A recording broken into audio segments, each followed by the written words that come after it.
Hello, everyone, and welcome. Let me ask you something. What if the very medications you take every day to stay healthy were actually quietly stealing away your vitality? Now, this isn't just a scary thought. Geriatric specialists, the doctors who focus on the health of older adults, are sounding the alarm about some very common drugs that can have devastating effects on people over 65. Today, we're going to pull back the curtain and uncover exactly what you need to know. Look, I know it's a tough question to face, but it's such an important one. For millions of people, the answer, unfortunately, could be yes. But please know this. Just understanding these hidden risks is the first and, honestly, the most powerful step you can take to protect your own health and the well-being of the people you love. Let's start with a number. And frankly, this number is just staggering. A major study from Johns Hopkins found that side effects from common medications send over 2 million older adults to the emergency room every single year. Just let that sink in for a moment.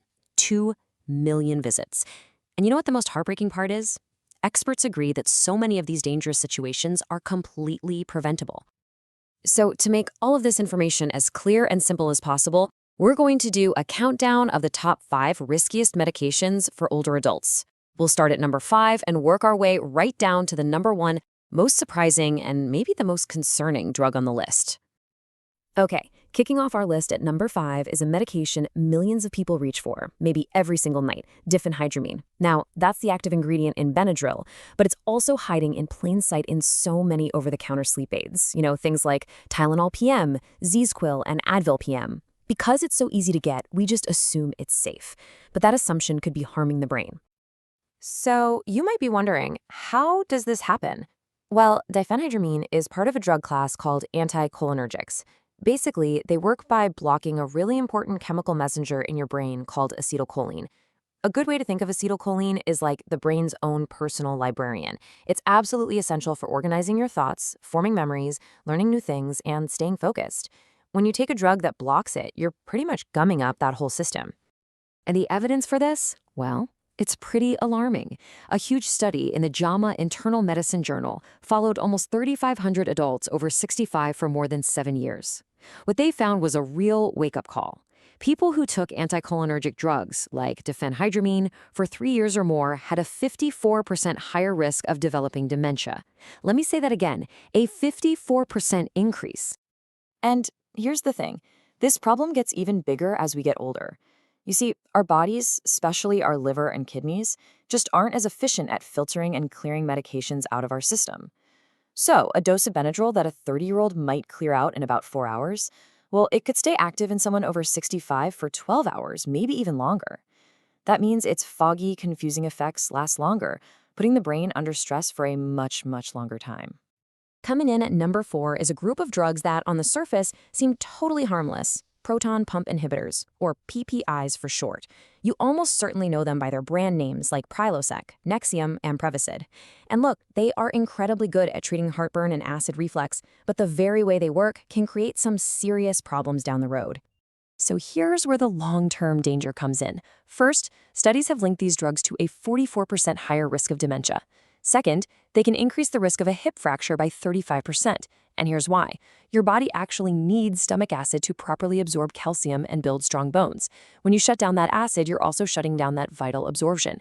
And finally, that same stomach acid is your body's first defense against bad bacteria.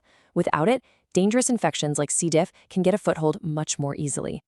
Now, the good news is that for a lot of people, simple lifestyle changes can manage reflux without all these risks. Things like eating smaller meals, not eating for a few hours before you go to bed, and even just propping up the head of your bed a little bit can make a world of difference. All right, at number 3 on our list, we have Benzodiazepines. For more than 50 years, doctors have been prescribing these for anxiety and for sleep. You'll definitely recognize the names: Xanax, Valium, Ativan, Klonopin. They work by boosting a calming chemical in the brain, which is why they give such fast relief. But that immediate relief can hide some significant and often unrecognized harm for older adults.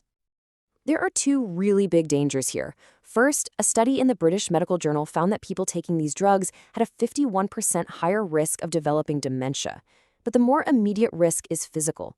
Because these drugs can cause sedation and mess with your coordination, another study found they increased the risk of a serious fall by 41%. And we all know, for an older adult, a fall is so much more than a minor accident. it can be a life-altering event that can take away independence. You know, this danger is so well known that the American Geriatrics Society puts these drugs on something called the Beers criteria. This is an official list that doctors use to flag medications where the potential risks often outweigh the benefits for people over 65. And on top of the brain and fall risks, they are also highly addictive. And trying to stop them suddenly can be very dangerous without a doctor's help. At number 2, we have a class of medication that's one of the biggest challenges in healthcare today: opioid pain relievers. This includes drugs like Oxycontin and Vicodin. The statistics here are really concerning, especially since adults over 65 are actually prescribed more opioids than any other age group. In just 5 years, opioid-related hospitalizations among older adults jumped by 34%. This really shows a growing crisis that affects our parents and grandparents directly. But believe it or not, the next number is even more shocking. Yeah, you are seeing that correctly. A 400% increase in the risk of falling. A study in the journal JAMA found this happens within just the first 2 weeks of starting an opioid. That huge, immediate risk to your physical stability, combined with the way they affect memory and attention, makes them an incredibly dangerous choice for many older adults. And now, here we are. We've arrived at number 1 on our list. I think this class of drug might be the most surprising one of all. It's incredibly common, yet its serious risks to the brain just are not widely known or talked about. The number 1 hidden danger is a specific group of very powerful anticholinergic drugs prescribed for overactive bladder. We're talking about medications like Ditropan, which is also called oxybutynin, and Detrol or tolterodine. These are given to millions of older adults, and they may be systematically damaging brain function. A massive study back in 2019 in JAMA looked at the records of over 280,000 adults, and it confirmed this danger. The findings were crystal clear. Strong anticholinergic drugs, especially these bladder medications, were linked to a nearly 50% increased risk of dementia. It really makes you ask a devastating question.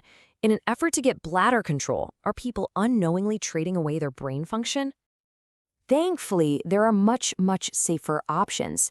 Behavioral things like bladder training and pelvic floor exercises, sometimes called Kegels, should always be the very first thing to try. And if a medication is really needed, there are newer, non-anticholinergic options like Mibratric that don't carry these same risks for your brain.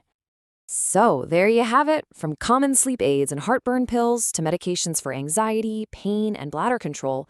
The theme that keeps coming up is that our bodies change as we get older. Our metabolism slows down, and our ability to process these drugs just isn't what it used to be. And this can turn what might be an acceptable risk for a younger person into an alarming one for someone over 65. But having this knowledge, that's the first step to taking back control. As we start to wrap this up, I'd like you to just take a moment and think. Do you, or does someone you care about, take any of the medications we've talked about today? Just reflecting on that is a really important first step.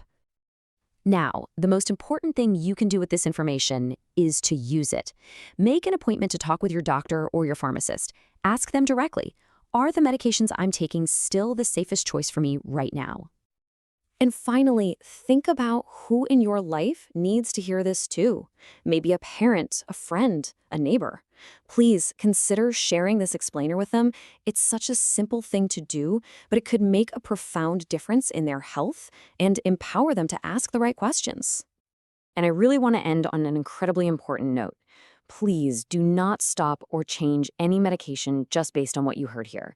The whole goal of this is to empower you to have a better, more informed conversation with your doctor or pharmacist. They are your partners in your health, so please talk to them first. Thank you so much for your time today. Stay safe and be well. Yes, we've reached the end of today's video. Thank you for watching. Don't forget to subscribe to our channel, like the video, and share your thought in the comments. Your feedback is very valuable to us. Take care of yourself and stay healthy.